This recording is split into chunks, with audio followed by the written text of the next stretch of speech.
Welcome to Addiction Group's podcast, where we address pressing questions about addiction. Our goal is to provide insight and guidance for those seeking answers. I'm your host, Anna. Welcome to another episode on Addiction Group's podcast. Today, we're diving into a topic that touches many lives: alcohol consumption and when it becomes too much. We're joined by Ben, an expert in addiction and treatment. Ben, can you give our listeners a brief intro about what you do? Thanks for having me, Anna. I work closely with individuals struggling with addiction, including alcohol misuse. My role is to support them through their recovery journey, from identifying the problem areas to assisting in finding the right treatment and rehabilitation pathways. That sounds incredibly impactful, Ben. Now, there's a lot of confusion about what constitutes moderate drinking versus heavy drinking. Can you clarify that for us? Absolutely, Anna. Moderate drinking essentially refers to consuming alcohol within limits considered safe for one's health.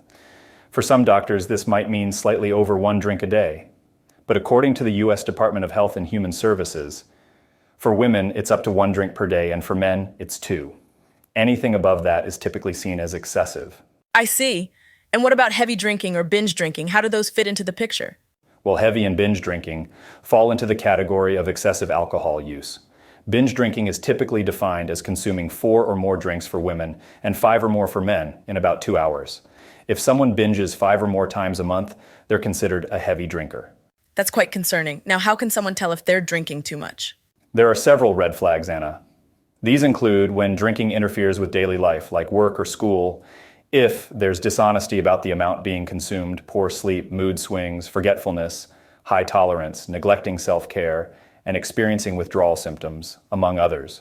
And what about alcohol use disorder? How does one recognize they might be dealing with that? Those with alcohol use disorder often try repeatedly to quit or scale back their drinking and can't. They might spend more time drinking than recovering from it, and they often have strong cravings for alcohol. There's also a tendency to neglect responsibilities and hobbies, and they might continue drinking despite its impact on their health and relationships. Ben, can you talk a bit about the health risks associated with heavy alcohol consumption?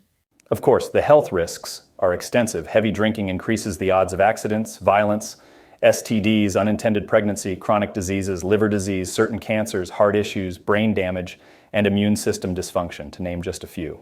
Those are sobering facts indeed. When should someone seek treatment for alcoholism?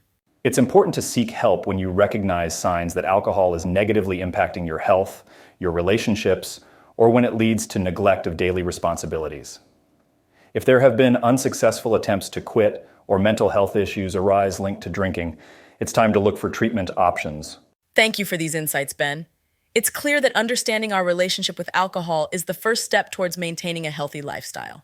Absolutely, Anna. It's crucial to stay informed and seek help if needed. Remember, reaching out for support is a sign of strength, not weakness. Well said, Ben. Thanks so much for enlightening us today. It's been a pleasure having you on Addiction Group's podcast. Thank you, Anna. It was great to be here and discuss these essential issues. I hope your listeners find this conversation helpful. Thank you for tuning into Addiction Group's podcast. We hope our discussions bring clarity to your queries about addiction. Remember, we're here to support and guide you. Until next time, stay informed and stay strong.